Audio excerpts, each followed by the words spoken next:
यहाँ पे ताली नहीं बजाओगे कहाँ बजाओगे भाई? कभी ना ताली बजाओ, सबका हाथ उठना चाहिए।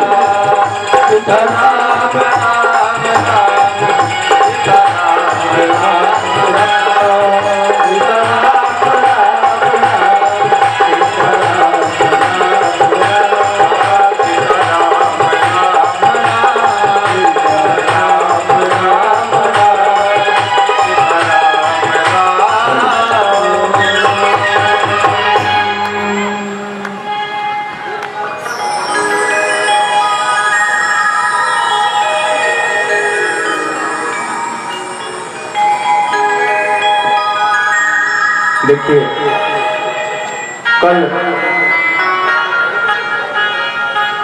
हमने और आपने स्मरण किए, टीटी न देख रही है।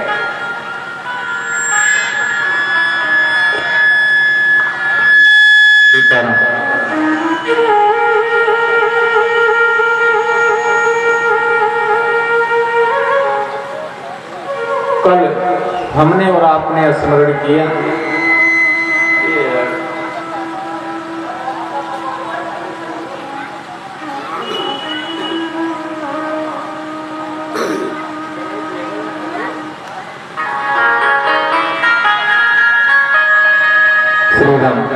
श्री राम श्री राम श्री राम श्री राम श्री राम। कल की कथा में स्मरण किया गया कि राम कथा में 4 श्रोता और 4 वक्ता हैं और प्रत्येक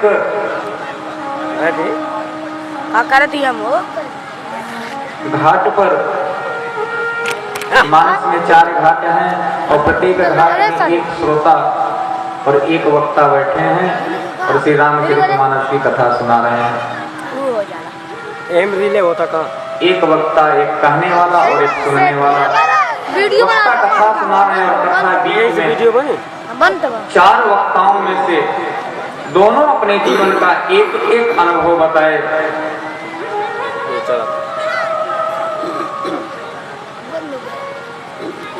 और ध्यान दीजिएगा कि कहने वाले के बात का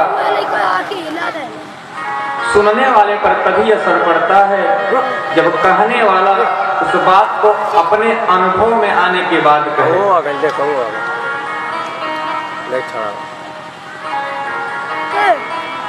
कि भाई मेरा अनुभव है, ये पहली बार भूतवान भगवान माँ पार्वती जी से अपना अनुभव बताते हैं। क्या क्यों माँ कहूँ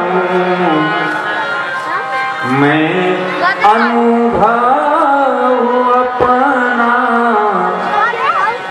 सत हरि भजन जगत सब सपना सत हरि भजन। शिव जी का अनुभव क्या है?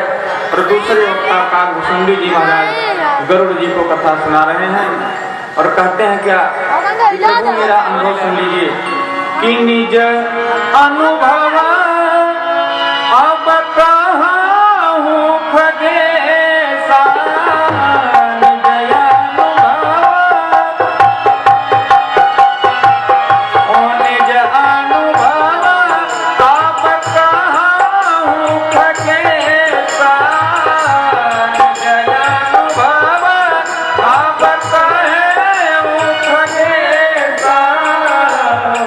हरि भजन जाई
जाने नैव जाने न जाने बंदहु सिय सिय प्राण प्रिय सुषमा शील निधान भरत शत्रु हन जन सुखद रामानुज हनुमान रामानुज हनुमान सिया राम मैं सब युग जानी अकरहु प्रणाम जोरी जुग पान। बोलिए श्री रामचंद्र भगवान के जय हो। उमापति महादेव की जय हो। पवन पुत्र हनुमान जी महाराज के जय हो। श्री गुरुदेव भगवान की जय हो। ओम नमः पार्वती पतये हर हर महादेव।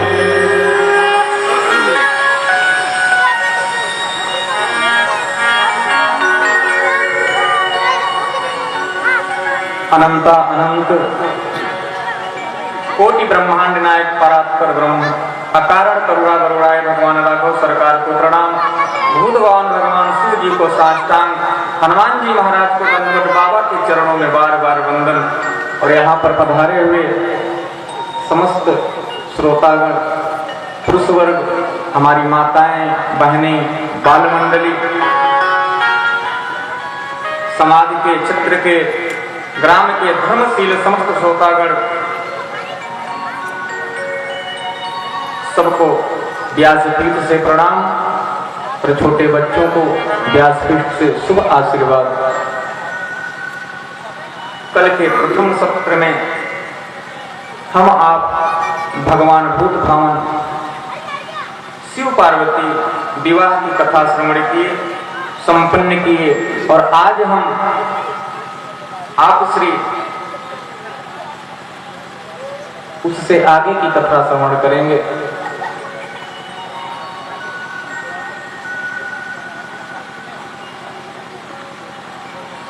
अब कल की कथा में मैं आपको ले चलूं। जैसा कि आज भी स्मरण किए, इस रामचरितमानस में 4 वक्ता हैं और 4 श्रोता हैं, और सरोवर के चारों दिशाओं में 4-4 घाट बने होते हैं। उसी प्रकार ये जो रामचरितमानस एक सरोवर है और संतों का मानना है, और इसके भी 4 घाट हैं। शरणागति घाट जहाँ पूज्यपाद गोस्वामी जी कथा गा रहे हैं, ज्ञान घाट जहाँ भगवान भूत भावन कथा गा रहे हैं, कर्मकांड घाट जहाँ याज्ञवल्क्य जी कथा गा रहे हैं, और भक्ति घाट जहाँ कागभूषुंडी जी गरुड़ जी को कथा सुना रहे हैं। कल हम और आप कर्मकांड घाट पर कहे तो तीर्थराज प्रयाग में जो कथा याज्ञवल्क्य जी महाराज सुना रहे हैं, वहां पर कथा प्रारंभ हुई। और कथा तभी प्रारंभ होती है जब श्रोता कुछ पूछते हैं। भरद्वाज जी ने भी याज्ञवल्क्य जी से प्रश्न किया कि क्या कि राम कमल प्रभु पूछा तो ही। प्रश्न क्या है कि राम कौन है? प्रयागराज में भरद्वाज जी याज्ञवल्क्य जी से यही प्रश्न किए कि राम कौन है। प्रश्न किसके विषय में है? कि राम जी के विषय में है। लेकिन जब याज्ञवल्क्य जी ने उत्तर दिया तो उसने एक बार भी नहीं बताया कि राम कौन है। किए क्या? उत्तर क्या दिए? भगवान शिव और पार्वती के विवाह की सब कथा सुना दिए। अब आप सोचेंगे ये तो मुनि ने गलत किया, वह तो राम जी के विषय में जानना चाहते, तो ये तो शिव जी की कथा सुना दिए। याज्ञवल्क्य जी ने ऐसे ही सुना दिया। देखिए ये कथा सबको नहीं सुनानी चाहिए। कथा किसे सुनानी चाहिए?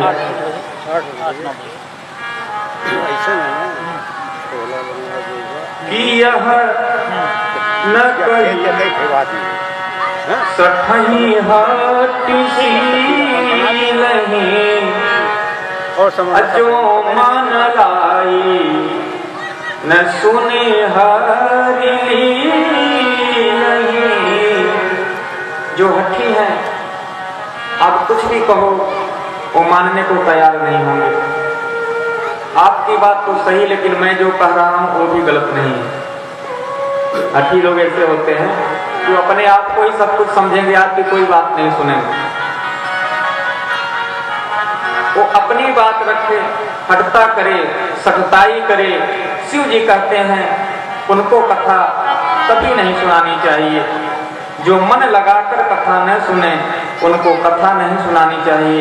और कथा सुनानी किसको चाहिए?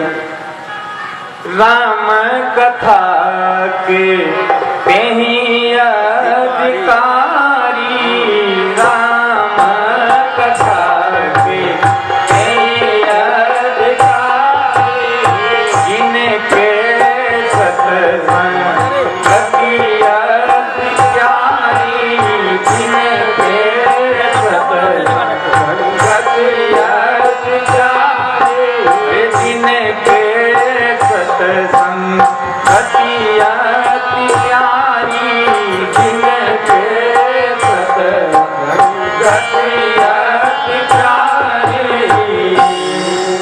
जिनको सत्संग प्रिय है वही राम कथा सुनने का अधिकारी है। सीधी सी बात, जिनको सत्संग में रुचि नहीं है वह कथा सुनने का अधिकारी नहीं है। और सत्संग का अर्थ है कि हमारे जीवन के केंद्र में सत्य आकर उपस्थित हो जाए। सत्य का संग करना ही सत्संग है। ध्यान रखिएगा, जीवन में केवल दो ही सत्य हैं। हमारे जीवन में सिर्फ दो ही सत्य हैं।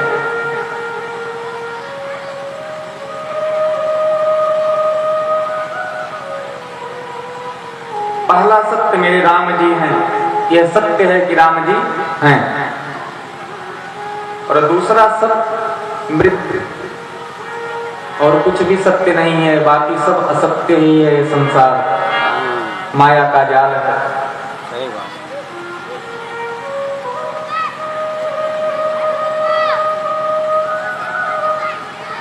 सत्य नहीं है। जो इन दिनों दोनों को मान लें और मानने के साथ साथ स्वीकार कर लें, जान लें, वो बैठा हो, सोया हो, जगा हो, खा रहा हो, चल रहा हो, उसका जीवन सर्वकाल सत्संग में ही उपस्थित रहेगा। समझ लो सत्संग ही कर रहा है। यदि इन दोनों चीज को आप सत्य मान लिए तो बाकी संसार में कुछ भी सत्य नहीं है। जो कुछ भी है सब माया है, असत्य ही असत्य है।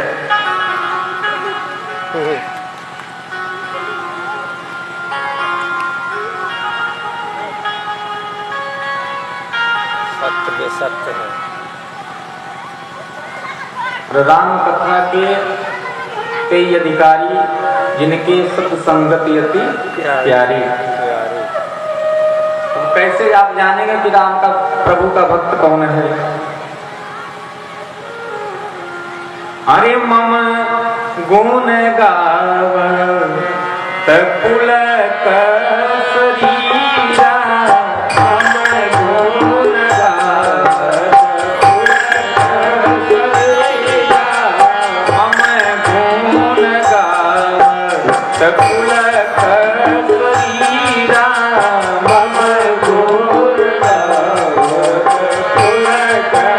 शरीरा, गद गद गिरा नयन बनीरा,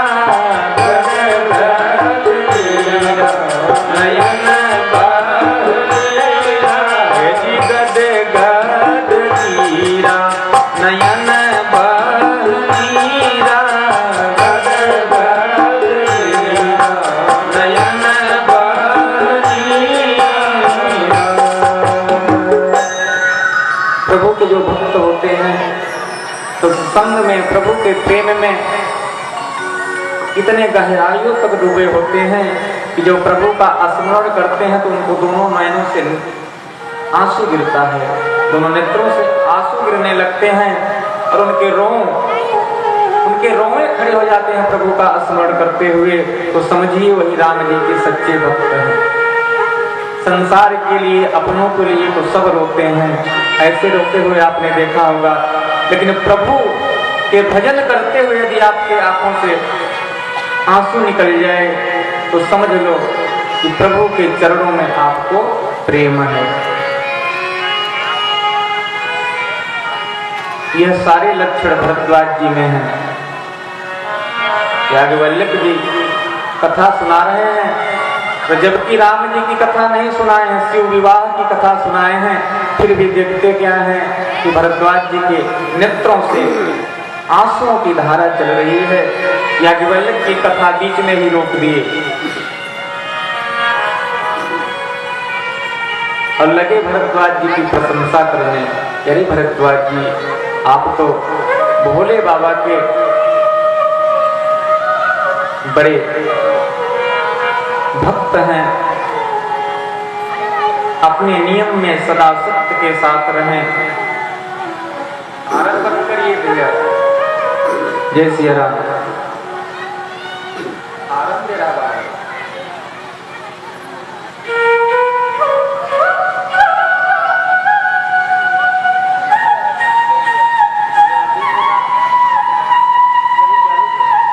इसलिए मिलेगी नहीं शांति उनको कहीं भी, जो परमात्मा को बुलाते रहेंगे।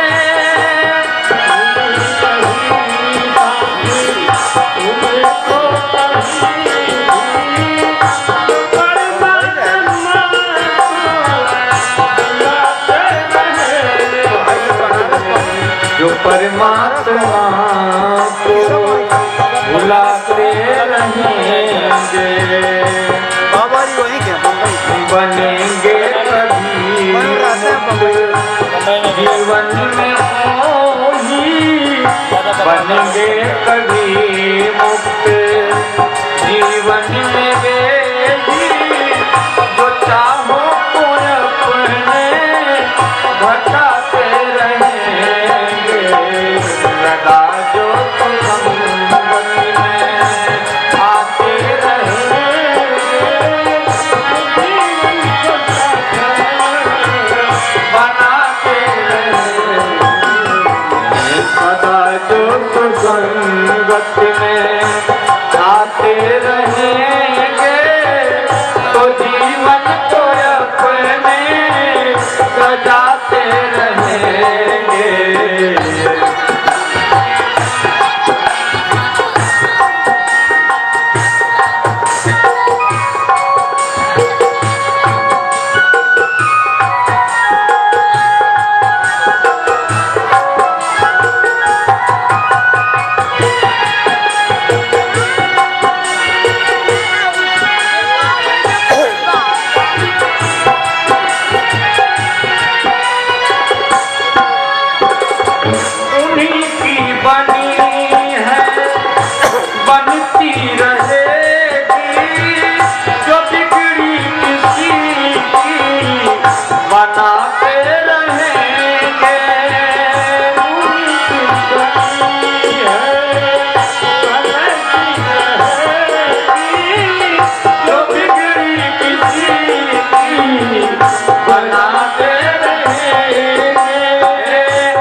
में आते रहेंगे, तो जीवन को अपने बजाते रहेंगे।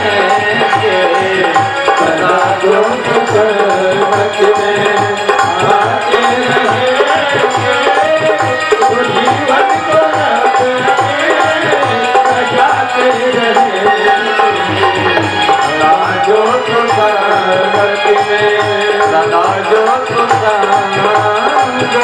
में।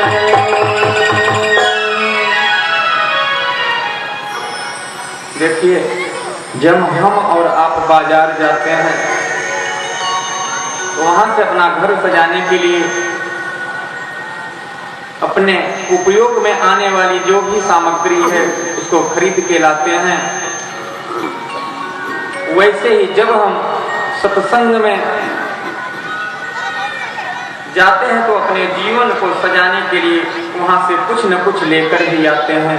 इसलिए सदा सत्संग करना चाहिए।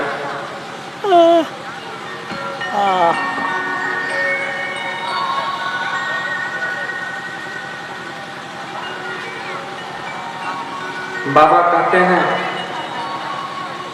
कि परम रम्य गिरिवर कैलासु, परम रम्य गिरिवर कैलासु, परम रम्य गिरिवर कैलासु,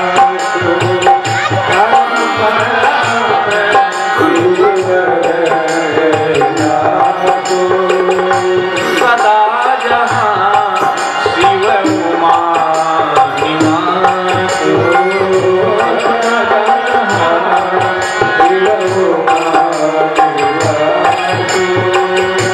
कहीं गिर पर पत विशाला, कहीं गिर पर पत विशाला, नितनुंदर सुंदर सबकारा,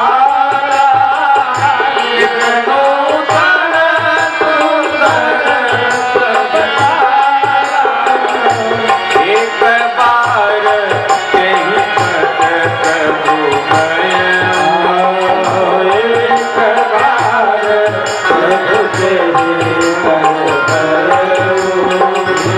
परिबिलोकी उरयति सुख भया, परिबिलोकी उरयति सुख भया, परिबिलोकी उरयति सुख भया, परिबिलोकी उरयति सुख भया।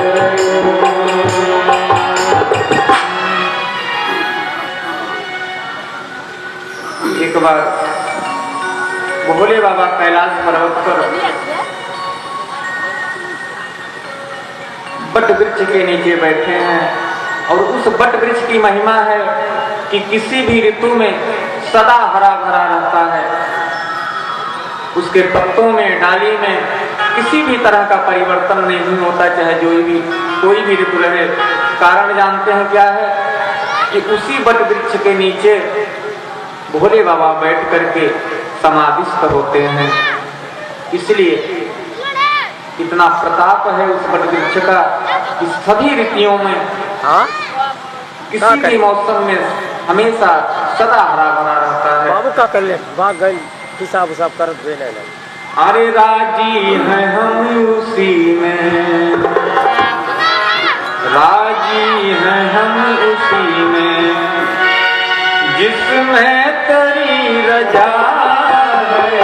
राजी हैं हम उसी में, जिसमें तेरी रजा है। राजी हैं हम उसी में, जिसमें तेरी रजा है। राजी हैं हम उसी में, जिसमें तेरी रजा है। आज माता पार्वती ने सुअवसर जान करके बाबा के समक्ष गई हैं और बाबा ने शुभ घड़ी जानकर उनके अपने वाम भाग में स्थान दिया है, बैठाया है।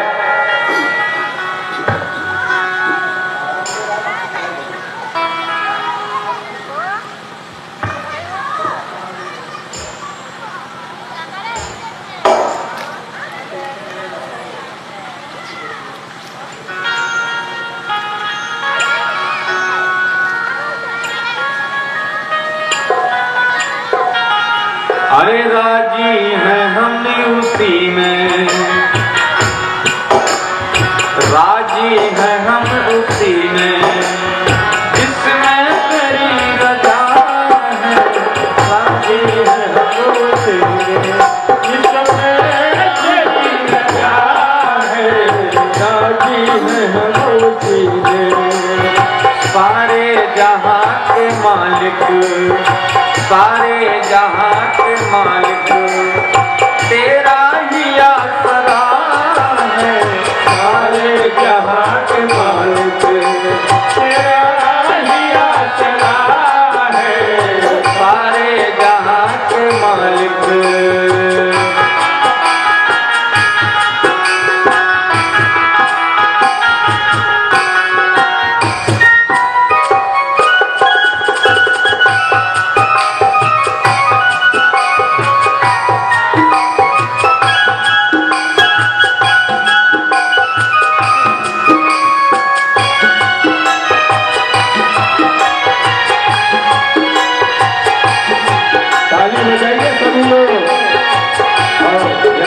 द्वारा जो भजन बोला जा रहा है हम लोग भी गुनगुनाइए।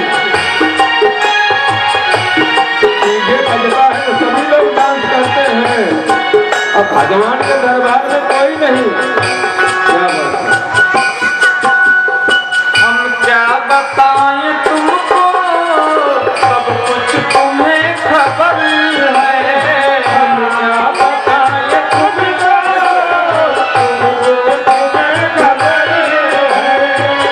क्या बताएं तुमको, सब कुछ तुम्हें खबर है। क्या बताएं तुमको, सब कुछ खबर है। हर हाल में तुम्हारी, हर हाल में तुम्हारी मेरी तरफ नजर है। हर हाल में तुम्हारी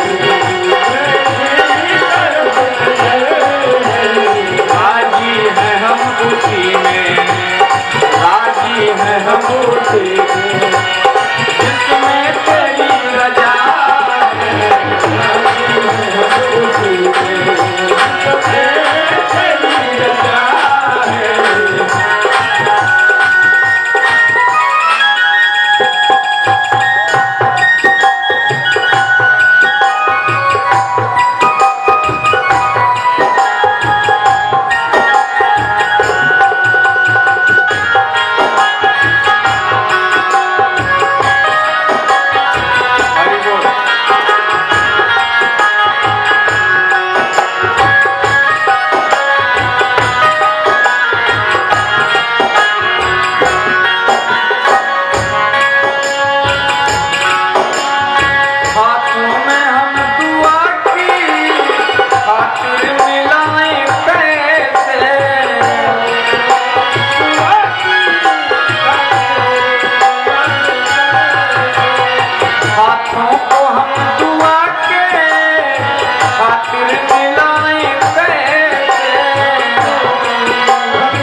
मजबूरियां हमारी, यदि मजबूरियां हमारी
छोटे बच्चे और जो हमारी धर्मपत्नी होती हैं अक्सर ढूंढती रहती हैं कि हम किस मूड में हैं, हमारा विचार कैसा है, हम क्रोध में हैं कि शांत हैं।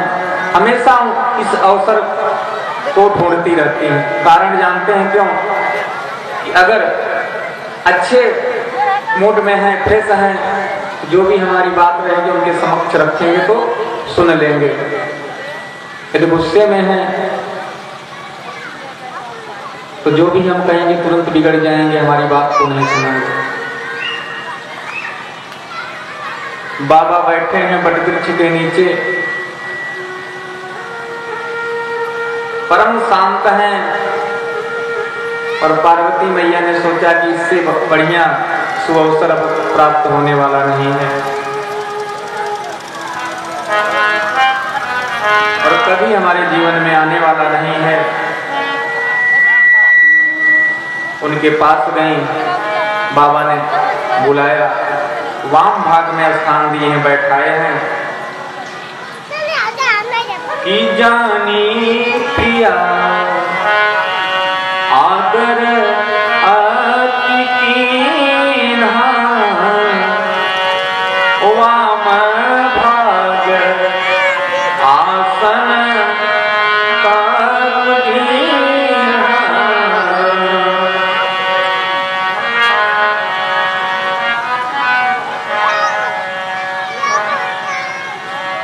एक बात बताएं कि यदि हम कहीं जाते हैं तो सामने वाला किस भाव से हमें मिलता है उससे स्पष्ट हो जाता है कि इसके दिल में हमारे प्रति कितना प्रेम है। और आज माता पार्वती भोले बाबा के समक्ष गई हैं, प्रेम से बाबा उनको बिठाए। श्री राम श्री राम। यदि आप कहीं जा रहे हो तो कैसे आपको कहाँ बिठाता है, किस भाव से मिलता है, इससे उसके भाव का पता चलता है। इससे आप दर्शन करिए कि माँ जब पहुंची है बाबा के यहाँ, वाम भाग में बाबा ने आसन दिया है और प्रश्न क्या कर रही है माता जी भोले बाबा से कि प्रभु अगले जन्म में मैंने राम जी के ऊपर अवतारवाद पर ही प्रश्न चिन्ह खड़ा कर दिया, इस कारण से मुझे अपने शरीर का त्याग करना पड़ा। आपने बार बार समझाया लेकिन उस बात का मेरे ऊपर कोई प्रभाव नहीं पड़ा, बात मेरे समझ में नहीं आई। लेकिन इस जन्म में जब माता जी आई हैं तो उनके भाव कुछ और हैं।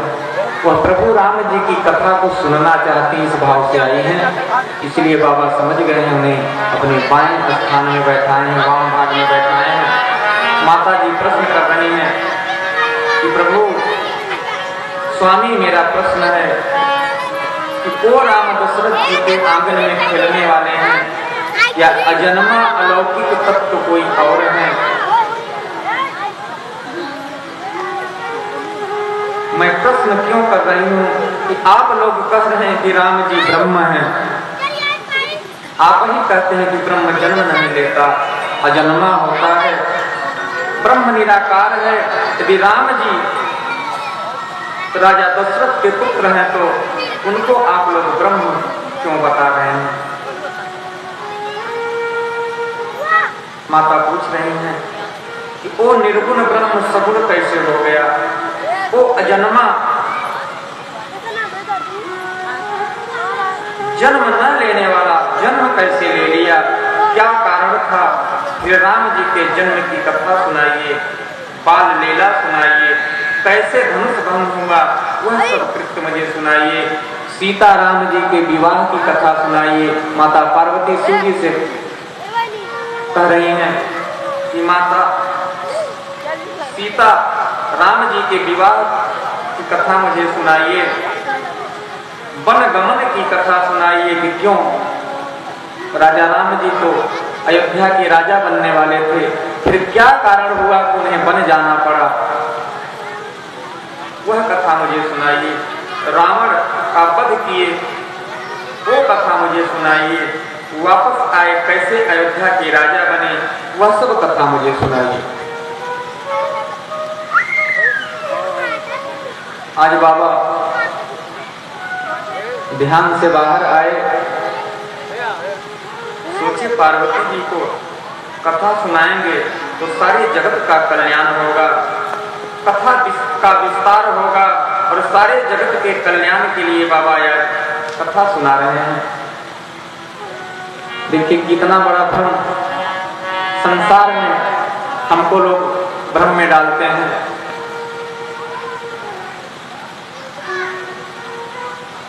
कि घर संसार छोड़ दो प्रभु की प्राप्ति हो जाएगी।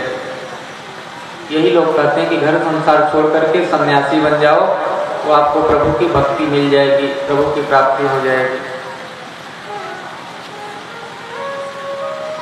ऐसा कुछ भी नहीं है। सिर्फ अपने कर्मों को, आचरण को, व्यवहार को सुधार लो।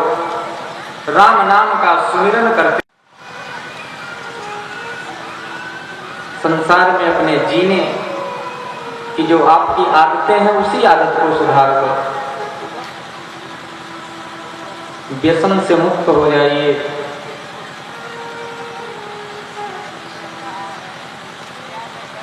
अनैतिक कार्यों से दूर हो जाइए। किसी की निंदा मत करिए। बस यही सब आदतें सुधार लीजिए। प्रभु की भक्ति अपने आप इसी संसार में रह करके आपको प्राप्त हो जाएगी। आजकल तो हम देखते हैं व्यसन वालों की कथा बताएं।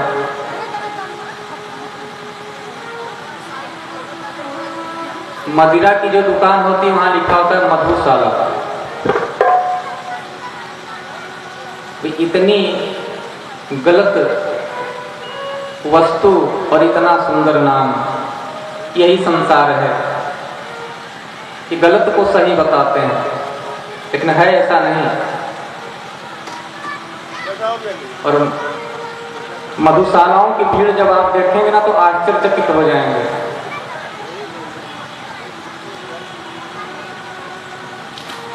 कई जन्मों का पुण्य प्रताप जब होता है तो हम मानव शरीर में आते हैं और प्रभु मानव शरीर में इसलिए भेजते हैं कि जाओ 184 योनियों में भटकने के बाद जब हमें मनुष्य शरीर प्राप्त होता है तो प्रभु परीक्षण करने के लिए संसार में जीव को भेजते हैं कि जाओ अपने जन्मों को सुधार लो ताकि फिर बार बार अन्य योनियों में न जाना पड़े, परम गति की प्राप्ति हो जाए।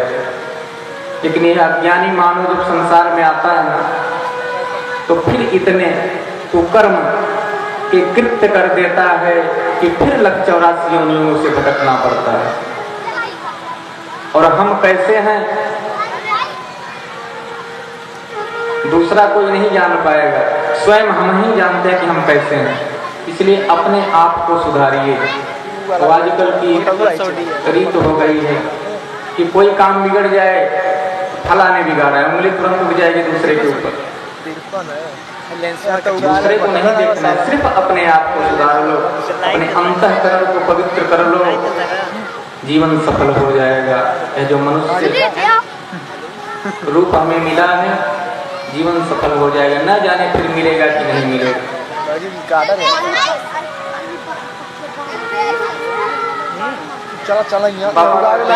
बताओ कि रात के अंधेरे में, मैं बता रहा हूँ कि संसार की क्या दशा है। रात के अंधेरे में यदि हम सोए हैं और कमरे में अंधेरा है और रात को अचानक उठे तो हमारा पैर किसी मोटी रस्सी के ऊपर पड़ गया, तो हमें शंका क्या होगी, कहीं किसी सांप के ऊपर तो पैर नहीं पड़ गया है।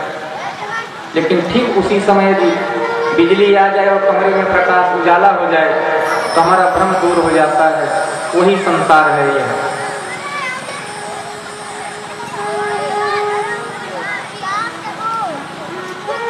हमें राम नाम सत्संग की महिमा नहीं प्राप्त हुई, भक्ति नहीं मिली प्रभु की, इसलिए हम अंधेरे में जी रहे हैं।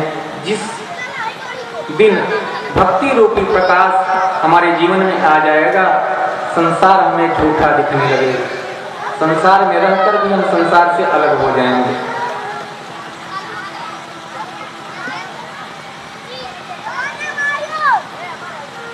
बाबा बोले, देवी जिस तरह प्रकाश के अभाव से वो रस्सी सर्प दिखाई पड़ रही थी, उसी तरह मेरे राम जी वो प्रकाश हैं कि जिनके अभाव में ये झूठा संसार सत्य दिखाई पड़ता है, और जो संसार को जान लेता है उसके लिए संसार समाप्त हो जाता है।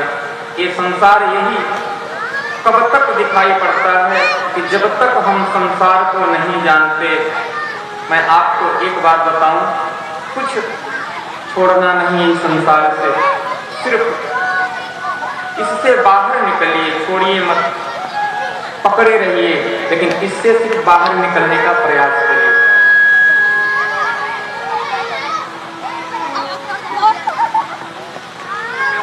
और जब समय आएगी ना, तो अपने आप संसार छूट जाएगा।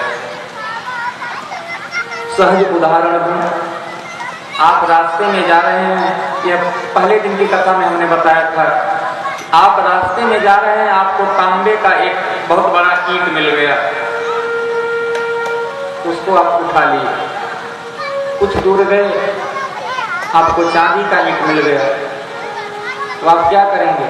तांबे वाला तुरंत फेंक करके चांदी वाला उठा लेंगे। उससे थोड़ा और दूर गए तो सोने का ईंट मिल गया, अब चांदी का रख के सोने का उठा लेंगे, क्योंकि हाथी से तो उठाना है इतना बड़ा है। चांदी दिखाई पड़ा तब, तांबा आप अपने आप छूट गया, और सोना दिखाई दिया तो चांदी अपने आप छूट गया।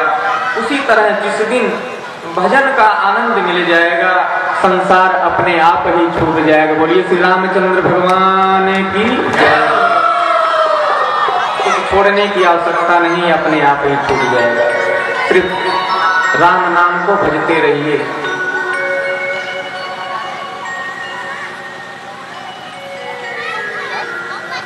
प्रयत्न करिए अपने जीवन में कि ज्यादा से ज्यादा भजन होनी चाहिए, प्रभु का सानिध्य प्राप्त हो, लगे रहिए। शिव जी कहते हैं कि देवी राम जी को जान लेने के बाद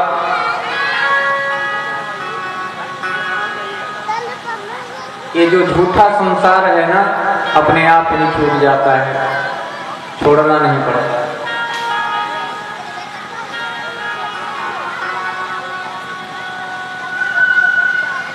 इस स्टैंड में फोन नहीं टांग सकते हैं। मैं आपको कथा सुनाऊं, और इससे पहले मंगलाचरण करें। शिव जी भी मंगलाचरण किए, उसके बाद राम कथा प्रारंभ किए हैं। और गोस्वामी तुलसीदास, परम पूज्य गोस्वामी तुलसीदास जी ने सर्वप्रथम एक चौपाई लिखे थे, बहुत कम लोग इसको जानते होंगे, और उस चौपाई को ला करके यहाँ लिख दिए हैं। शिव पार्वती प्रसंग, जब भोले बाबा माता पार्वती को राम कथा सुनाते हैं, तो उस चौपाई को, पहली चौपाई गोस्वामी तुलसीदास जी ने लिखा है, और जानते सब लोग चौपाई को है। मंगल भवन अमंगल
राम कथा सुनाने जा रहे हैं, मंगलाचरण कर रहे हैं। बंद हो राम रूप सोई राम, रूप सोई राम, सब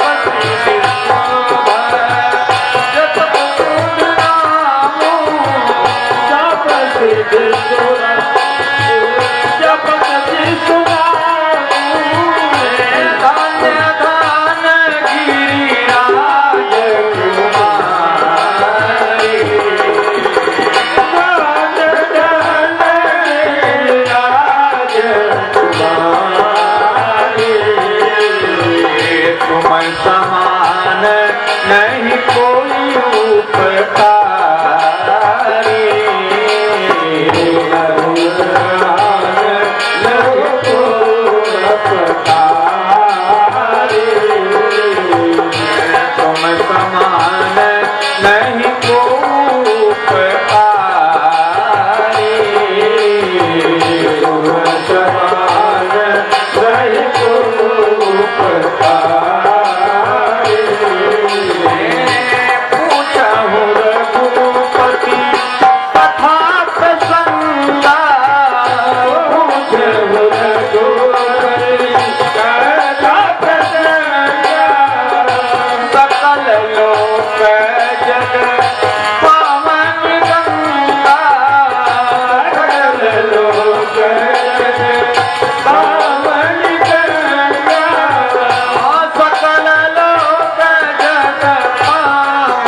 बाबा ने मंगलाचरण किया।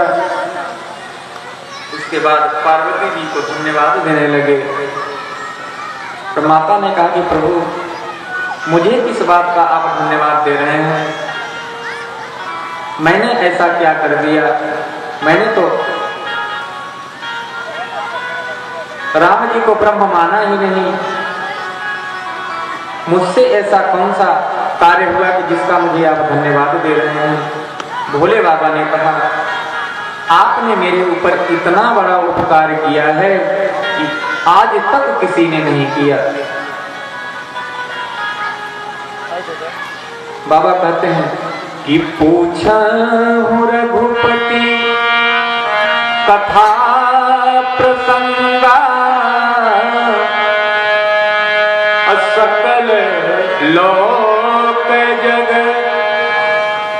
पावनी गंगा। बाबा ने कहा कि देखिए एक गंगा जी हैं जो मेरी जटा से निकल करके गोमुख से होते हुए गंगा सागर तक गई हैं, और एक कथा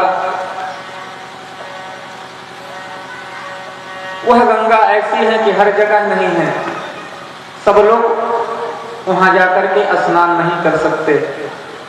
लेकिन आपने आज ऐसा प्रश्न कर दिया है, ऐसा प्रश्न पूछा है कि यह गंगा कथा रूपी गंगा जो है, जो हमारी जिह्वा से हमारे मुख से प्रकट होगी, यह हर जगह सुलभ होगी। कहीं भी इसका आनंद लिया जा सकता है, इस गंगा में गोता लगाया जा सकता है।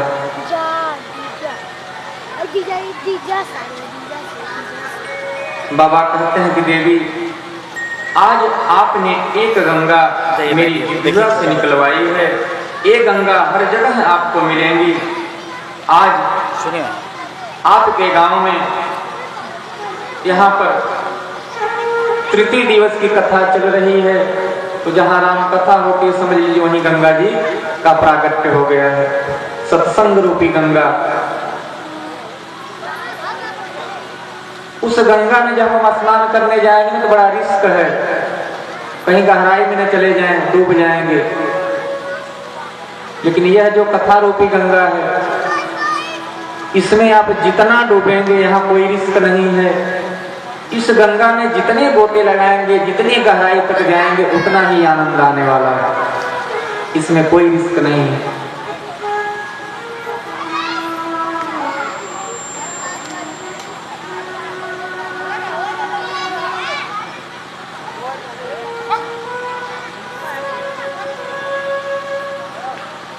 और आप जानते हैं ये सरल व्यवहार नहीं है कि ऐसा आयोजन कोई करवा दे। और इस कलयुग में, इस युग में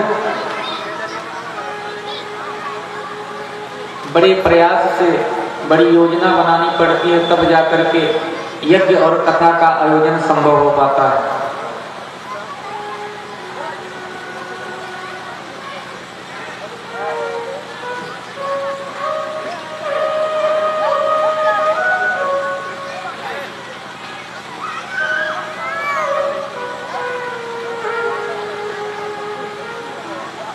और इस कलयुग में, इस युग में जितना लोग भक्ति से दूर होते जा रहे हैं, उतने ही परेशानियां हमें दिन प्रतिदिन घेरी हुई हैं।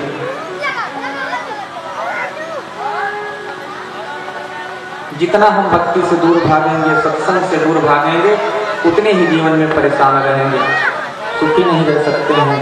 इसलिए कहना है कि राम नाम का सहारा लेकर के अपने जीवन का निर्वाह करिए, तभी कल्याण होने वाला है। नहीं तो अभी तो कलयुग का प्रथम चरण है, दूसरा चरण आते आते क्या होगा, तीसरा चरण आते आते क्या होगा, जरा कल्पना करिए, आप अपने मन से विचार करिए।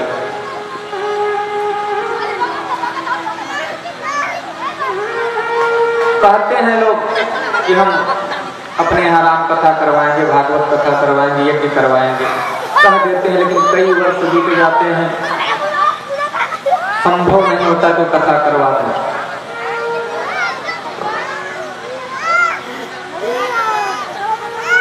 और कथा करवाता वही है जिससे राम करवाना चाहते हैं, सबके बस की बात नहीं है। प्रभु की कृपा होगी तभी आप कथा करवा पाएंगे।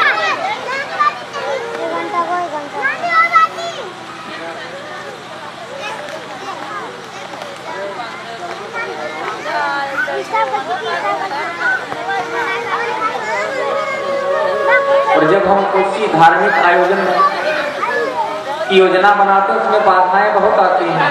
तरह तरह से लोग कहेंगे, टीका टिप्पणी करेंगे, यह क्या करा रहे हैं, इसके करने से क्या होता है। बाधाएं तो बहुत आएंगी, लेकिन अगर दृढ़ संकल्प हमारा है तो रुकावट नहीं आएगी, कार्य निश्चित सफल हो जाएगा। और हर कथाओं में हम देखते हैं कुछ बाधाएं निश्चित आती हैं। हमारी श्रीमद् भागवत की कथा चल रही थी मुंबई में, और वहीं हमारी मुलाकात दिवाकर शर्मा जी से हुई थी पहली बार। उन्होंने चर्चा किया कि हमारे गांव में भी एक स्थान है राम जी का, और 3 पीढ़ियों से मंदिर बनकर तैयार है, लेकिन मूर्ति की प्रतिष्ठा नहीं हो पाई। 2500-3200 घटक बढ़ा। हमने उसी समय इनको कहा था कि आप योजना बनाइए, दृढ़ संकल्पित होइए, निश्चित आपके यहाँ यज्ञ होगी, राम कथा होगी। प्रत्यक्ष आप लोगों के सामने कथा हो रही है। मानते हैं कि हम उपस्थिति आप लोगों की यहाँ पर बहुत कम है, क्योंकि कथाओं में पूरा पंडाल भर जाता है, बैठने की जगह नहीं मिलती है। और एक पहला ऐसा स्थान मिला जहाँ की लोग कथा में बहुत कम आते हैं, लेकिन मुझे विश्वास है कि जहाँ तक हमारी आवाज़ जा रही होगी, लोग सुन निश्चित रहे होंगे। बोलिए श्री रामचंद्र भगवान की जय।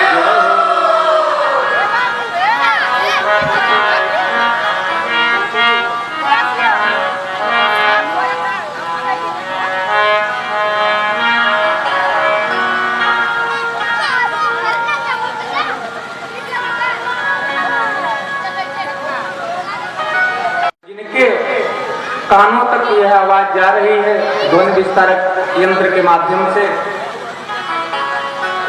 वह कथा जरूर सुन रहे होंगे। शिव भोले बाबा कहते हैं वह कान नहीं सांप का दिल है,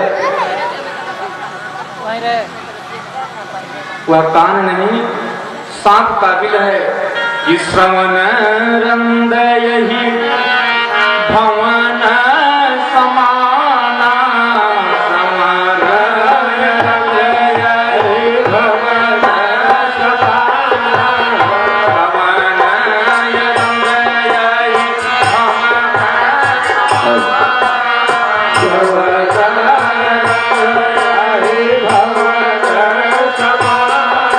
अरे जिन नहीं कथा सुनी हर काना जिन नहीं कथा सुनी हर काना जिन नहीं कथा सुनी हर काना जिन नहीं कथा सुनी हर काना। भोले बाबा कहते हैं माता जी से कि जिनकी आंखों ने हरि के दर्शन नहीं किए वो आंख नहीं मोर के पंख के बराबर है। जैसे मोर के पंख पे जो आंख बनी रहती है उस मोर के पंख की आंख के बराबर है। और बाबा कहते हैं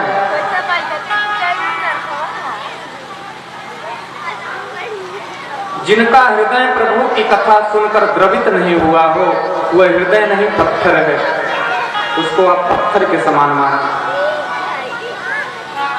हेलो, ए भाई, आप लोग जरा देखिए बगल में बच्चे बहुत हल्ला कर रहे हैं, जरा इन लोगों को शांत कराइए कुछ।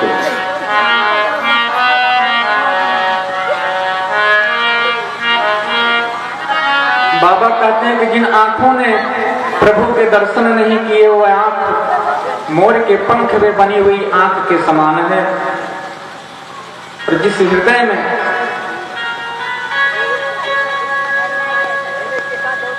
जो हृदय प्रभु की कथा को सुनकर द्रवित नहीं हुआ वह हृदय नहीं पत्थर है, वज्र के समान है। और बाबा कहते हैं कि देवी जो नहीं करही राम गोल गाना जो नहीं करही राम गोल गाना जो नहीं करही राम गोल गाना। अरे जी है सदादू जी है समाना जी है सदादू जी है समाना। अरे जी है सदादू जी है समाना जी है सदादू जी है समाना। दादुर जानते हैं किसे कहते हैं? मेढक को। बरसात में मेढक टर टर टर टर करता रहता है लेकिन उसके ऊपर कोई ध्यान नहीं देता, जाने दे तो मेढक है, बरसाती मेढक लोग बोलते हैं। उसी तरह यदि आप प्रभु अपनी आंखों से प्रभु का दर्शन नहीं करेंगे और कथा सुनकर आपका हृदय द्रवित नहीं होगी और आपके कान प्रभु के गुणगान सुनना नहीं पसंद करेंगे तो घर वाले आपको यही कहने वाले हैं कि चुपचाप बैठो, क्या दिन भर टर टर टर करते रहते हो, कोई आपकी बात नहीं सुनेगा।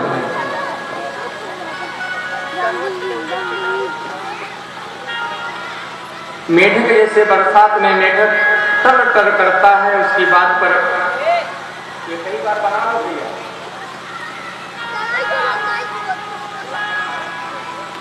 जय श्री राम।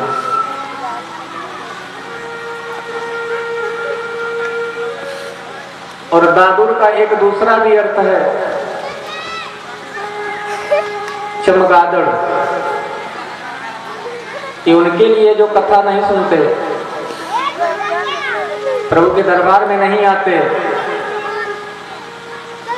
और कथा सुनकर उनका हृदय द्रवित नहीं होता। ये मैं नहीं कह रहा हूं, भोले बाबा माता पार्वती से कहे, रामचरितमानस का प्रमाण है, अपनी मर्जी से हम नहीं कर रहे हैं। और गोस्वामी परम पूज्य गोस्वामी तुलसीदास जी बाबा ने इसी रामचरितमानस में लिखा है। दादुर का दूसरा अर्थ होता है चमगादड़। चमगादड़ आप देखे होंगे उल्टा लटकी रहती है, किसी डाल पर, पेड़ पर, पुराना कोई गिरा हुआ मकान है टूटा फूटा, वहां लटकी रहेगी और उल्टा लटकी रहती है। मलमूत्र त्याग करने के लिए उसके पास कोई स्थान नहीं होता है। जिस मुख से खाती है उसी मुख से मलमूत्र का त्याग भी करती है।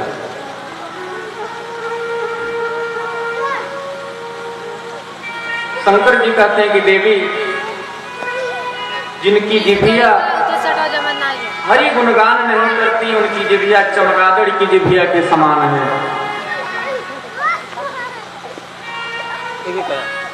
अब हमारे और आपके हाथ में है कि हमें मनुष्य की जिभिया चाहिए कि चमगादड़ की जिभिया चाहिए।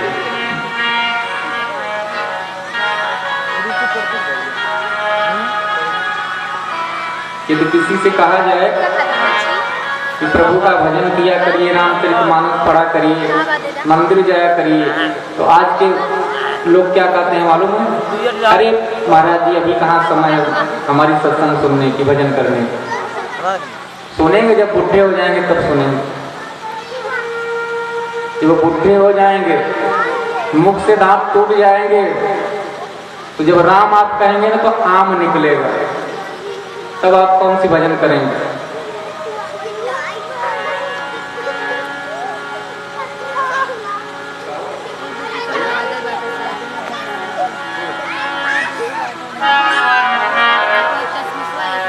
और जब माला पकड़ोगे बुढ़ौती में तो हाथ कांपेगा, माला छूटकर नीचे गिर जाएगा। इसीलिए साधक कहता है कि बीती जाए उमरिया, बीती जाए उमरिया, मन भजले समरिया। बीती जाए उमरिया, मन भजले समरिया। बीती जाए उमरिया, मन भजले समरिया। बीती जाए उमरिया, मन भजले समरिया। बीती जाए उमरिया, मन भजले समरिया। भजले संवरिया हो भजले संवरिया, भजले संवरिया हो भजले संवरिया। भजले संवरिया हो भजले संवरिया, भजले संवरिया हो भजले संवरिया। बीती जाए उमरिया, मन भजले संवरिया। बीती जाए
नर्तन पाके नर्तन बमरिया,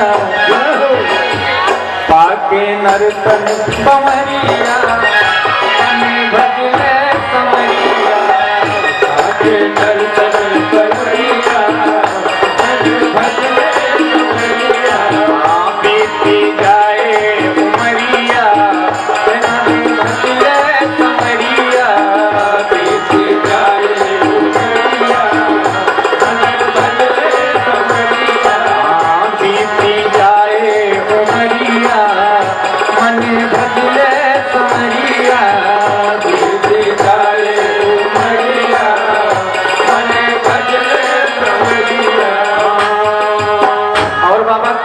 साधक क्या करता है?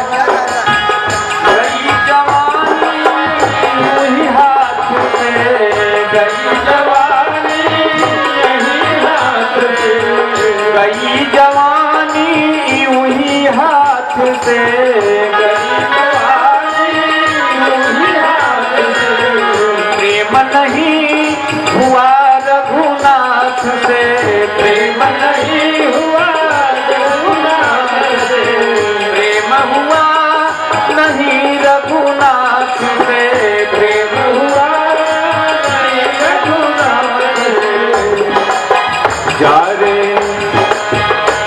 रे चिंता शरीरिया, जा रे चिंता शरीरिया, मने भजले समरिया, जा रे चिंता शरीरिया, मने भजले समरिया।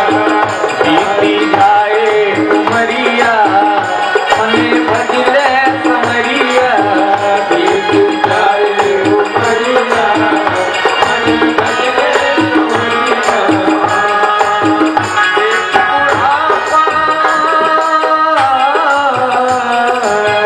देख बुढ़ापा सब मुख मोरे, देख बुढ़ापा सब मुख मोरे, देख बुढ़ापा सब मुख मोरे, देख बुढ़ापा सब मुख मोरे। अब भी नहीं तू, अब भी नहीं तू जग को छोड़े, अब भी नहीं तू जग को छोड़े। ओहो पामरिया, ओहो पामरिया, हे मने भजले समरिया, ओहो पामरिया, मने भजले समरिया, बीती जाए उमरिया, मने भजले समरिया।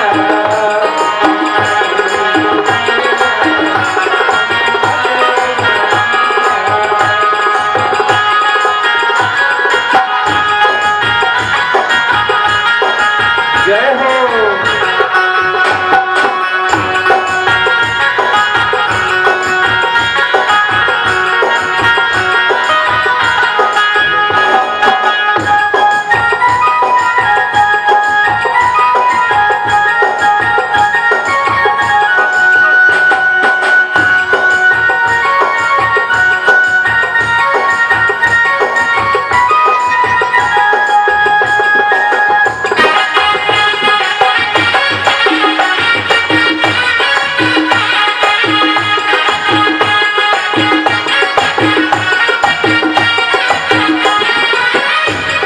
और साधक कहता है, आजा सतगुरु शरण में आजा, आजा सतगुरु शरण में आजा, आजा सतगुरु शरण में आजा, आजा सतगुरु शरण में आजा।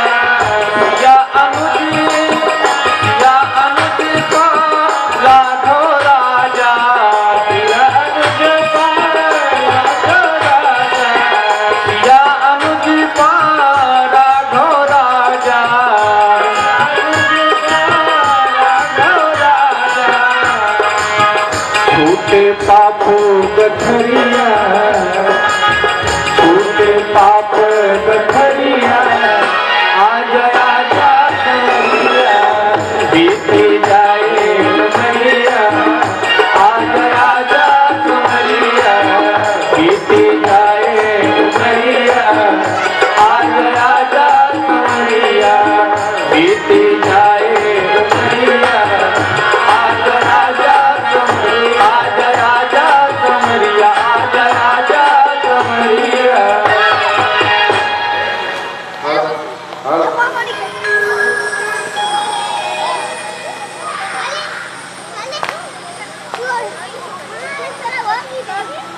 हमारे शरीर में जितने भी अंग हैं सबका कुछ न कुछ महत्व है।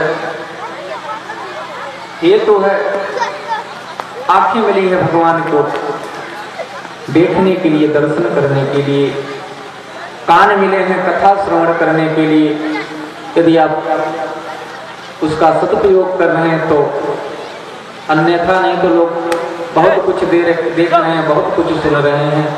मुख मिला है, जिह्वा मिली है प्रभु का गुणगान करने के लिए, लेकिन न जाने सुबह से लेकर शाम तक हम क्या क्या बोल रहे हैं। एक बार भी प्रभु का नाम हमारे जिह्वा पे नहीं आता। हाथ मिले हैं दान देने के लिए, परोपकार करने के लिए, अपने गुरुजनों, माता पिता तो भगवान की सेवा करने के लिए हमारे हाथ मिले हैं।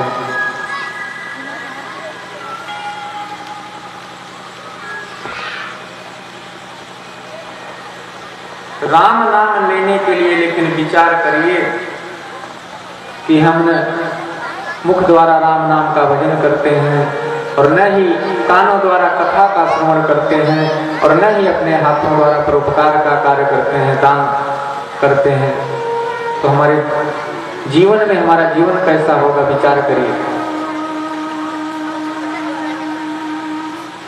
सुबह से शाम तक क्या क्या हम बोल रहे हैं इसका भी हमें ज्ञान नहीं है। हमें क्या बोलना चाहिए क्या नहीं बोलना चाहिए इस पर भी आज के लोग विचार नहीं कर रहे हैं। इसलिए बच्चों का नाम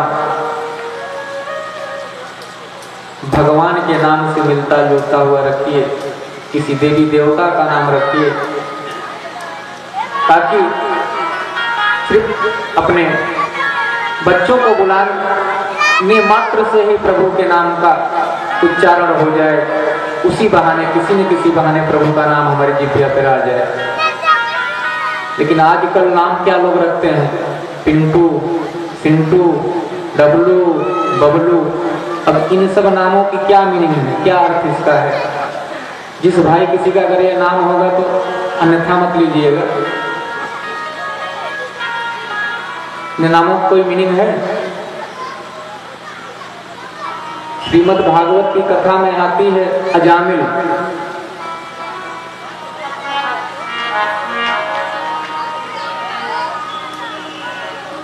महापातकी था अजामिल।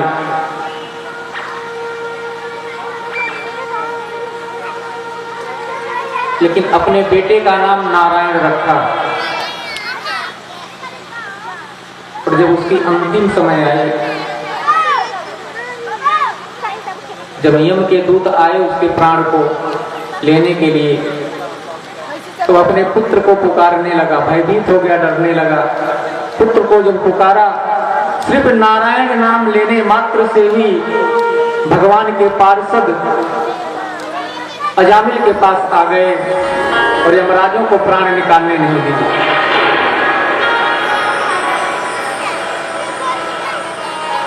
नाम की इतनी बड़ी महिमा है।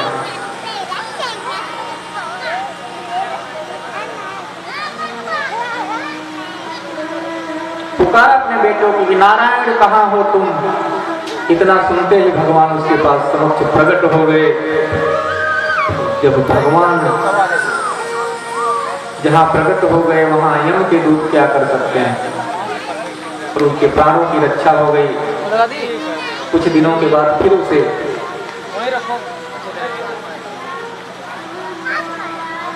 विष्णु लोक की प्राप्ति हुई।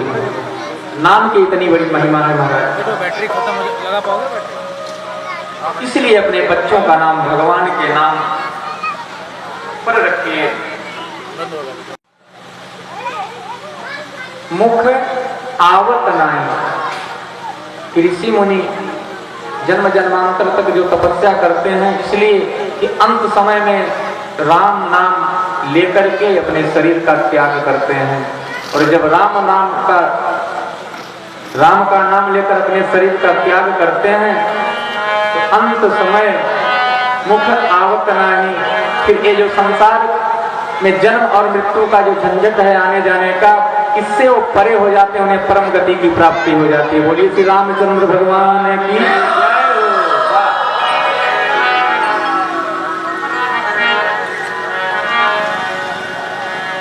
भवानी से बाबा बोले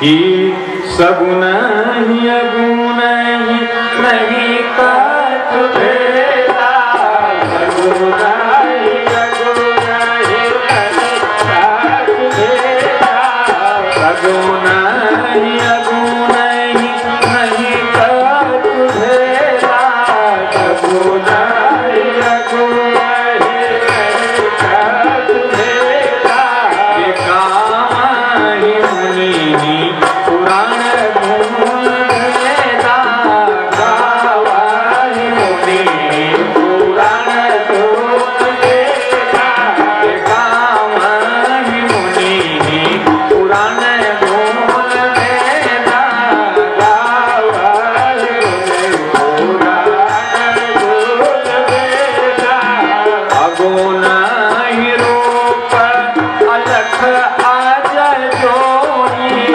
अगुण अरूप अलख जाग जोई, अगुण ही अलख रूप आज जोई, अगुण रूप अलख आज जोई, भगत प्रेम बस सगुण सोई, भगत प्रेम बस सगुण सोई,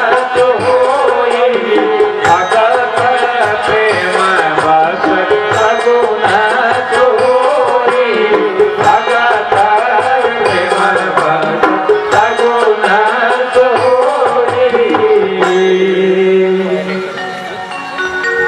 बाबा कहते हैं कि देवी सगुण में अगुण में कोई भेद नहीं है, ऐसा मैं नहीं कहता, ये मुनि कहते हैं, पुराण कहते हैं, वेद कहते हैं।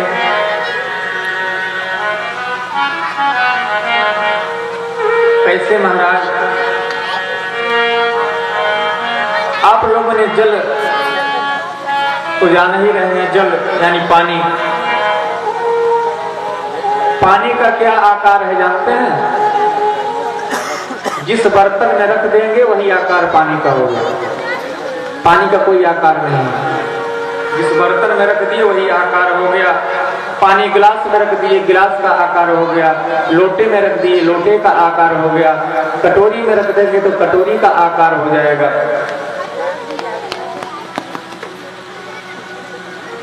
लेकिन वही पानी जब कटोरी उठा करके फ्रिज में रख देंगे तब क्या होगा? तब वह जम जाएगा, तब कटोरे का आकार नहीं रहेगा, पानी का भी एक आकार हो जाएगा। उसी तरह सगुण और निर्गुण है।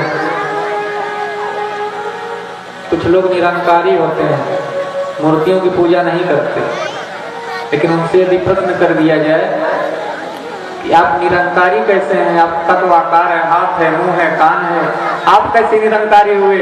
कोई जवाब उनके पास नहीं है। सिर्फ चोला रंग लिए हैं, गुरु मंत्र ले लिए हैं, निरंकारी हैं। और मैं इतिहास बताऊं निरंकारियों का कि 3 पीढ़ी उनके गुरु परंपरा की जो 3 पीढ़ी हैं, 3 पीढ़ी तो हमें स्मरण है, इसके आगे की तो नहीं बता सकते। तीनों गुरुओं की अकाल मृत्यु हुई है।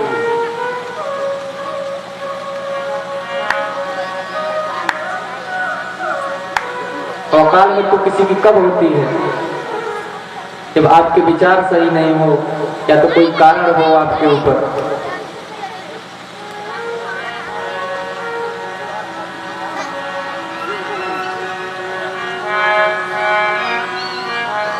तो सगुण और निर्गुण में सिर्फ यही फर्क है महाराज।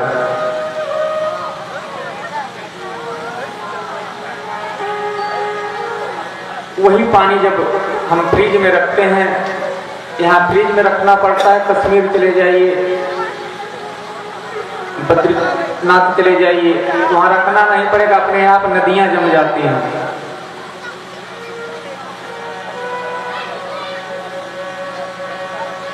लेकिन जब बर्फ बना तो साकार हो गया, सगुण हो गया। जब पानी था तो निराकार था, निर्गुण था। उसी प्रकार उसी तरह भगवान निराकार हैं, उनका कोई रूप नहीं है, भगवान का कोई रूप नहीं, वो निरंकार है। भक्त जिस भाव से प्रभु को पुकारता है उसी रूप में भगवान प्रकट हो जाते हैं, अपने भक्तों को दर्शन देते हैं।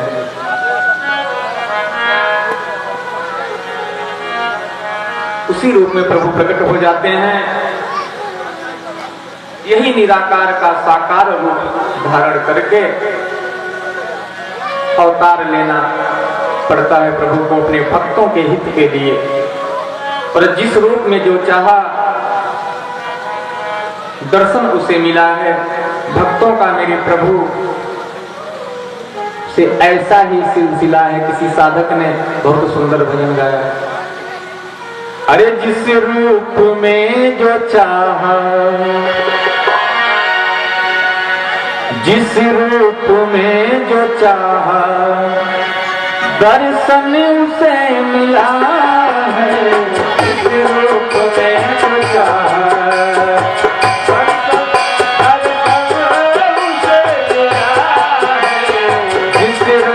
में जो चाहा दर्शन उसे मिला है। रूप में जो चाहा उसे मिला है। भक्तों का मेरे प्रभु से, भक्तों का मेरे प्रभु से ऐसा ही सिलसिला है। भक्तों का मेरे प्रभु से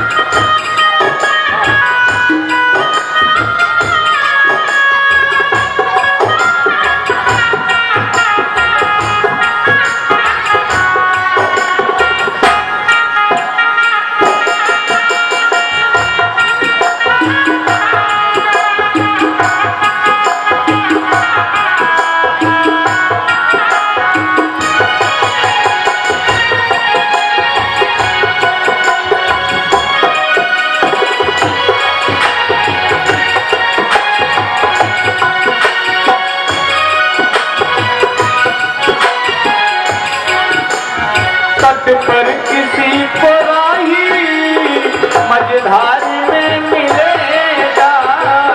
पर किसी को राही मझधार में मिलेगा।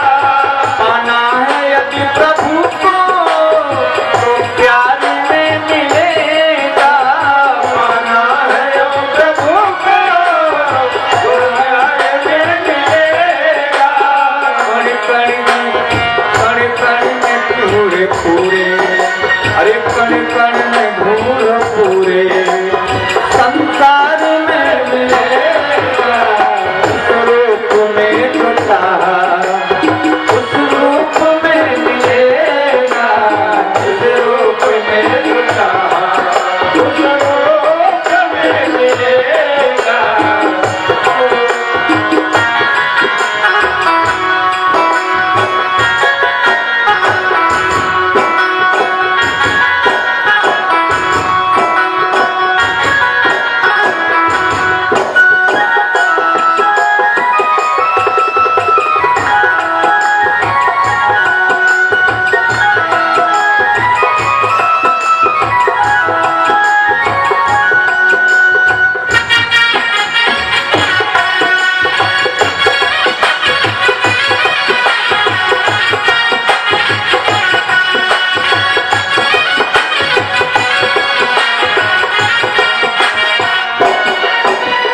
जिस रूप में जो चाहा, जिस रूप में जो चाहा उस रूप में मिलेगा।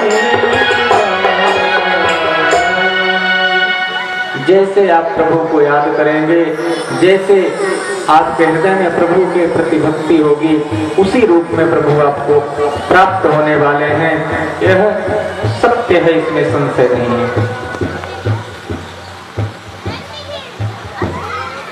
बाबा कहते हैं कि भगत प्रेम बस सगुन सोई। भगत प्रेम बस सगुन सोई। भगत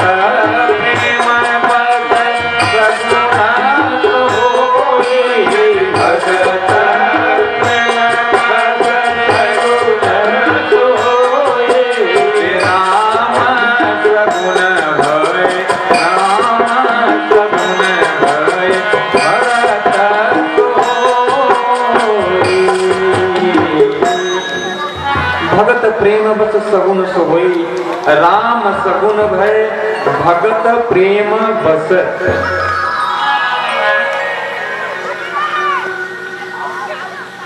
जिनको देखो एक ही बात करते हैं कि भगवान भक्तों के प्रेम बस आते हैं। लोग कहते हैं महाराज ये तो त्रेता की बात है, त्रेता में भगवान मिलते थे, दर्शन देते थे, कलयुग में थोड़ी मिलने वाले हैं। ये तो कलयुग चल रहा है ना, भगवान कहाँ है? और यही विचार करके लोग अनैतिक कार्य करना शुरू कर दिए हैं। उनको ज्ञान बोध नहीं है, सत्यता को जानते नहीं हैं, और इसी संसार को ही सत्य मान करके इतने अनैतिक कार्य कर रहे हैं कि महामारियां फैल जा रही हैं। ये कोरोना महामारी उसी सब का परिणाम है। बुलाया किसी और ने, परेशान हुए बेचारे कोई और।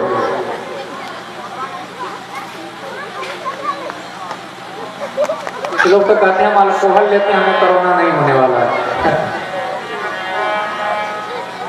बड़ी बढ़िया बात है, प्रभु जी की कृपा बनी रहे।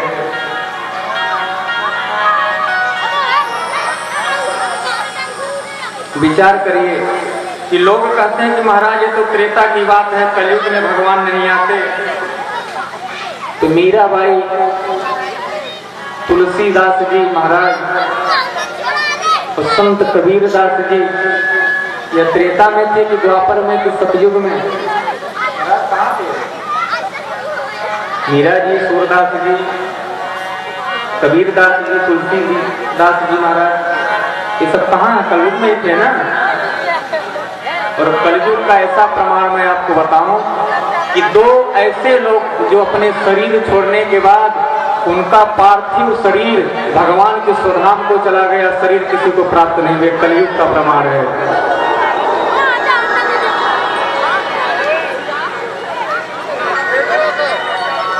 और कहीं दूर की बात नहीं है,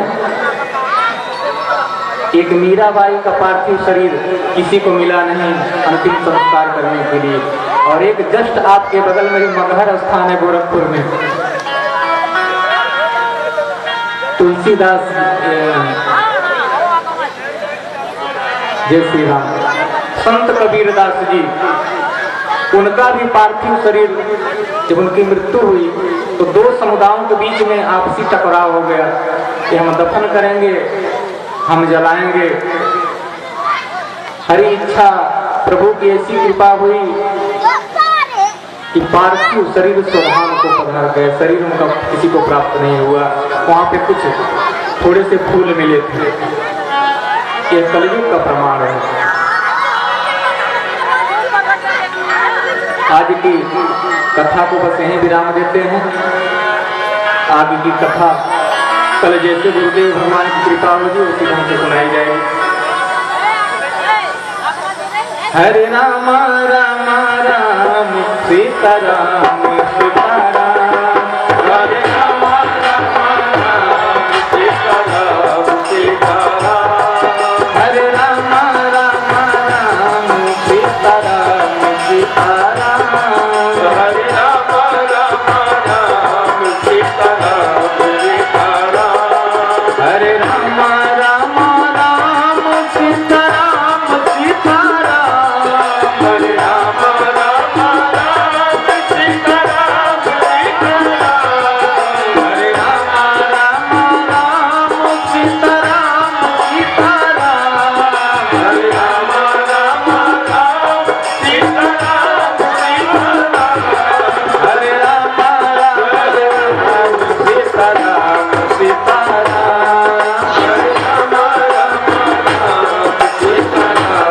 सीता राम, हरे राम राम सीता राम सीता राम, हरे राम राम सीता राम सीता राम, हरे राम राम सीता राम सीता राम, हरे राम राम सीता राम सीता राम, हरे राम राम सीता राम सीता राम, हरे राम राम राम सीता राम सीता राम, हरे राम राम राम सीता राम सीता राम, हरे राम राम राम सीता राम सीता राम, हरे राम राम राम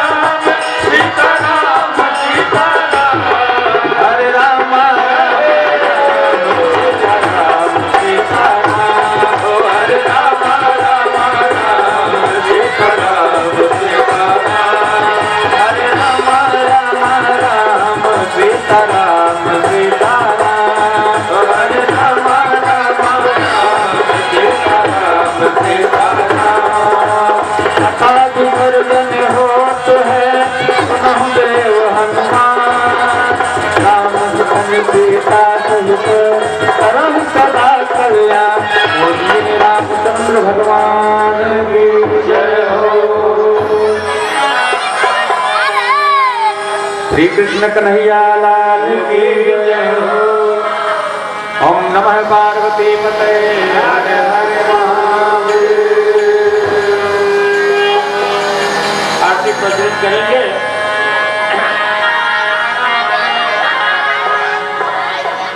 आइए,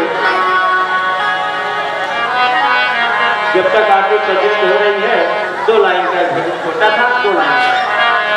भोग भव के पार लेकर तेरा भोग भव के पार से प्रणाम तेरा हरि रामायण तैयार लेकर हरि रामायण तैयार लेकर नाम तेरा हो गए भव से पार लेकर नाम तेरा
एक राम जी की भजन करते हैं, उसके बाद फिर आरती कर लेंगे।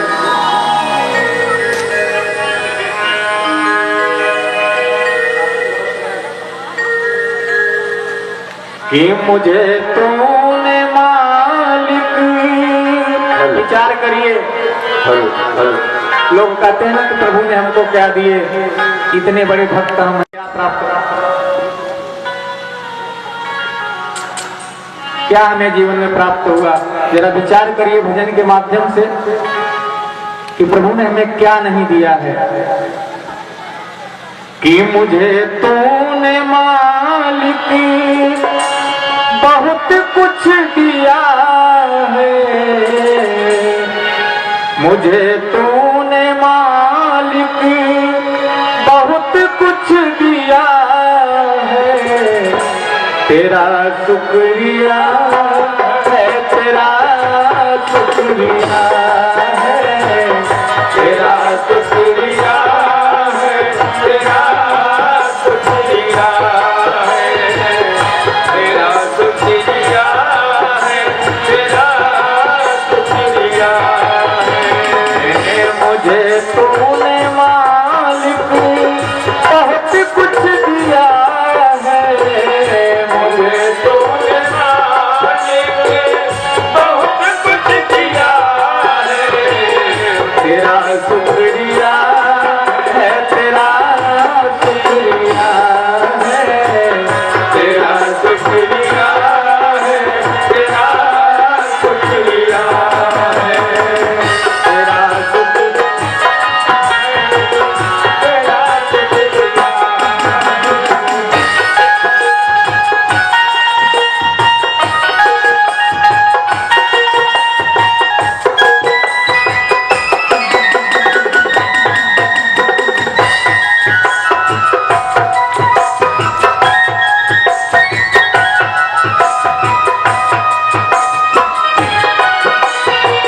हेलो, वोल्टेज नहीं मिला आपको क्या?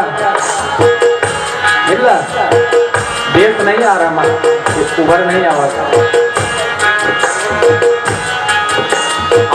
ये जय जाति दी है, औलाद दी है, जय जाति दी है, औलाद दी है।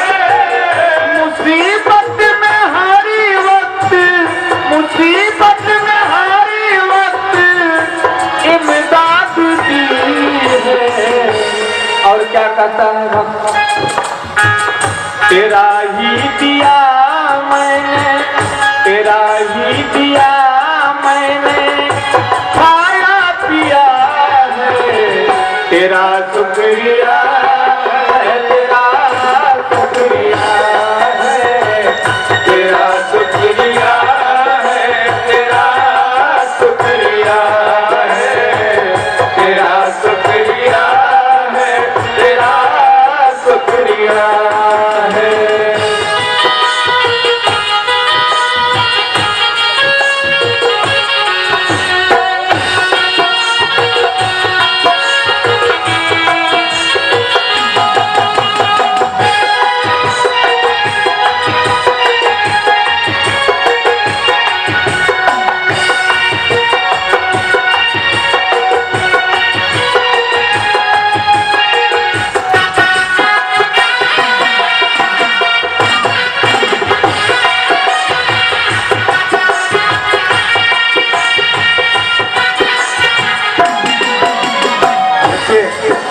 और साधक क्या कहता है गीत के माध्यम से, ध्यान दीजिएगा। न मिलती या करीती हुई बात तेरी, न मिलती या करीती हुई बात तेरी, न मिलती या करीती हुई बात तेरी, न मिलती या करीती हुई बात तेरी। तो क्या थी जमाने में, तो क्या थी जमाने में औकात मेरी। ए बंदा तो तेरे, ए बंदा तो तेरे सहारे दिया है, तेरा शुक्रिया है, तेरा शुक्रिया है, तेरा शुक्रिया है, तेरा शुक्रिया है, तेरा शुक्रिया है, तेरा शुक्रिया है।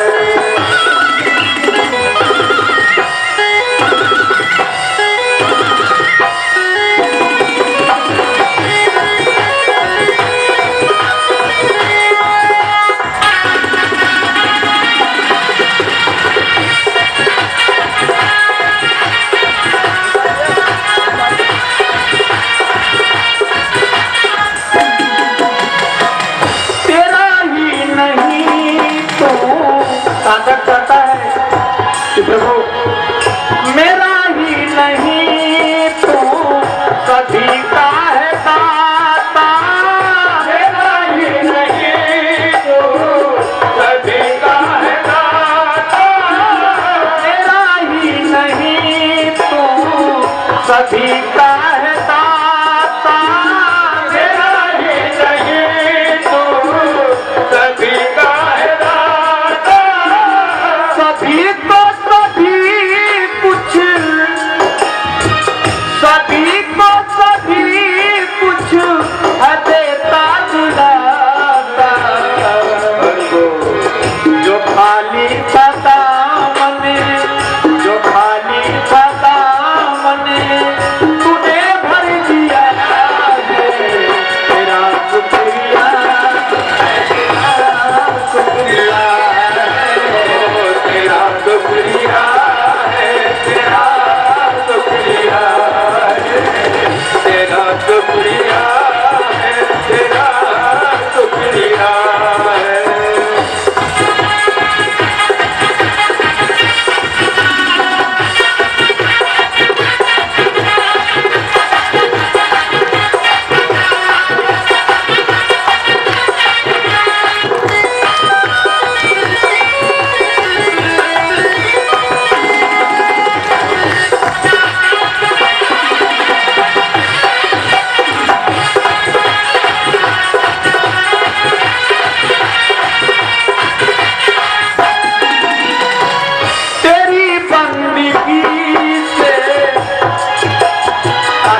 मैं जिंदा हूँ मालिक, हरि बोल।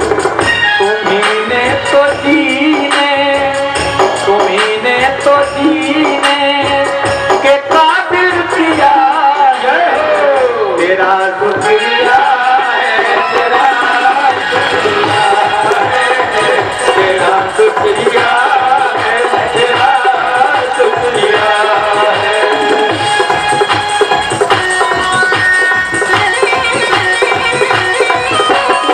जय हो।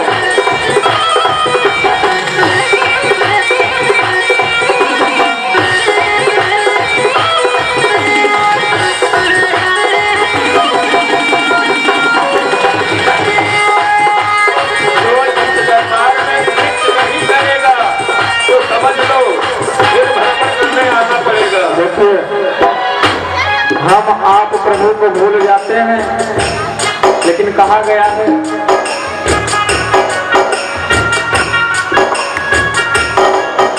आत्मा और परमात्मा का बड़ा ही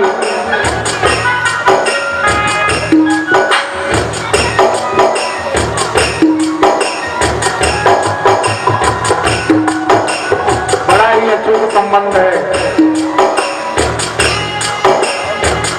और परमात्मा के ही, आत्मा जो है परमात्मा का ही अंश है। हम तो धरती पर आकर जब मानव रूप में आते हैं तो भूल जाते हैं परमात्मा को, लेकिन वह हमें भूलता नहीं है, वो सदा हमें याद करता रहता है। साधक गीत के माध्यम से बताना चाह रहे हैं, हे मेरा भूल जाना तेरा ना भुलाना, मेरा भूल जाना तेरा ना भुलाना, मेरा भूल जाना तेरा ना भुलाना, मेरा भूल जाना तेरा ना भुलाना। तेरी रहमतों का, तेरी रहमतों का कहाँ है ठिकाना। और साधक कहता है अंत में, अंतिम लाइन है, तेरी इस मोहब्बत ने, तेरी इस मोहब्बत ने पागल किया है।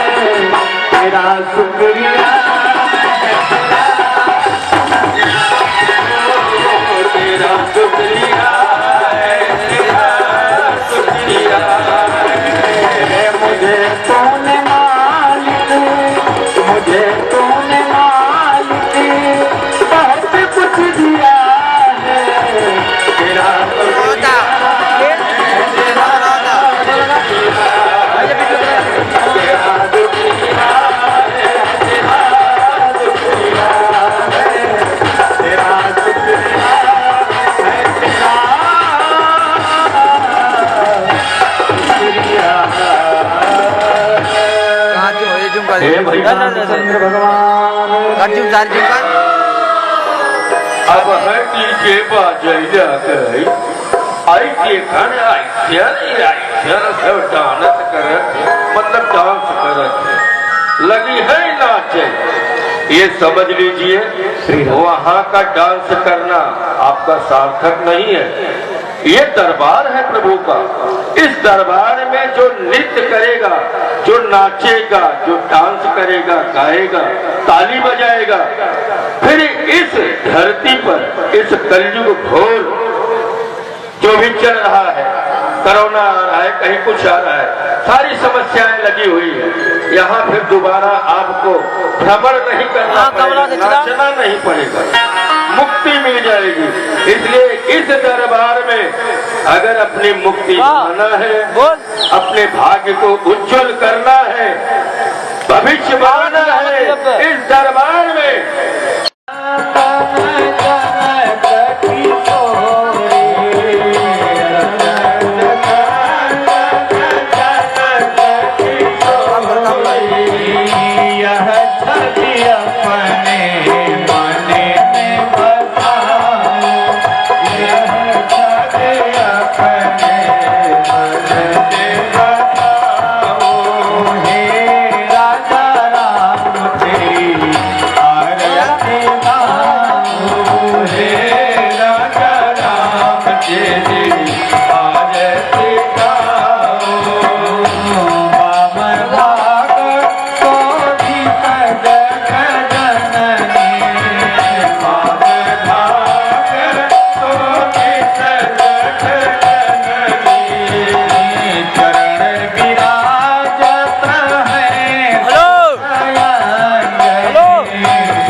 शीश झुकाऊं तेरे चरणों में शीश झुकाऊं राजा राम तेरी आरती गाऊं राजा राम तेरी आरती गाऊं चरणों से निकली है गंगा प्यारी चरणों से निकली है गंगा प्यारी जिसने तारी दुनिया सारी जिसने सारे दुनिया सारी इन चरणों के मैं गुण गाऊं इन चरणों में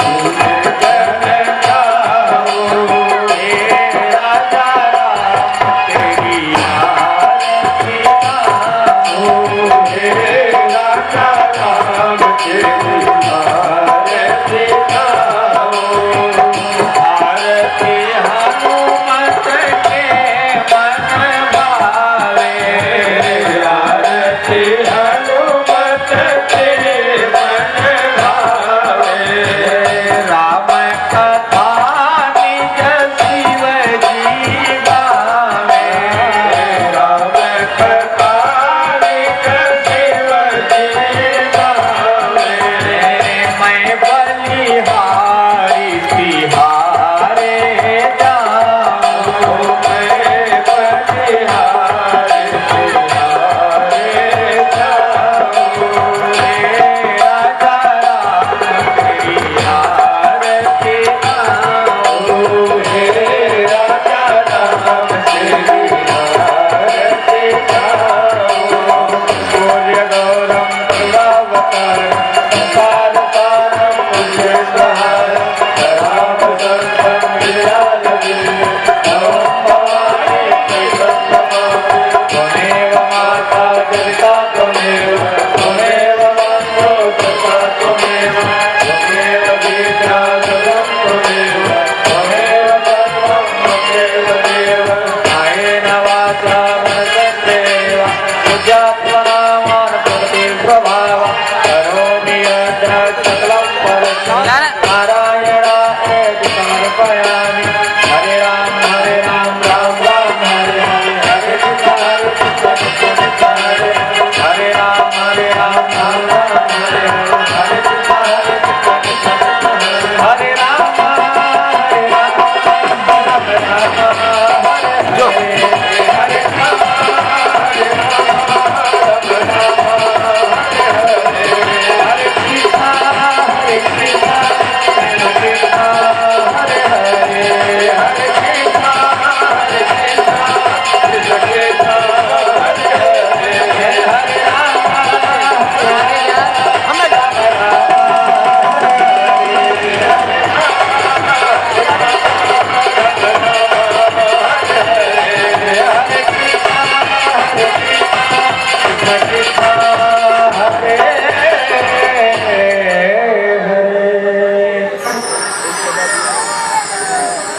पुष्पैदेवादिवन्दनं वन्दनं प्रतिवन्दनं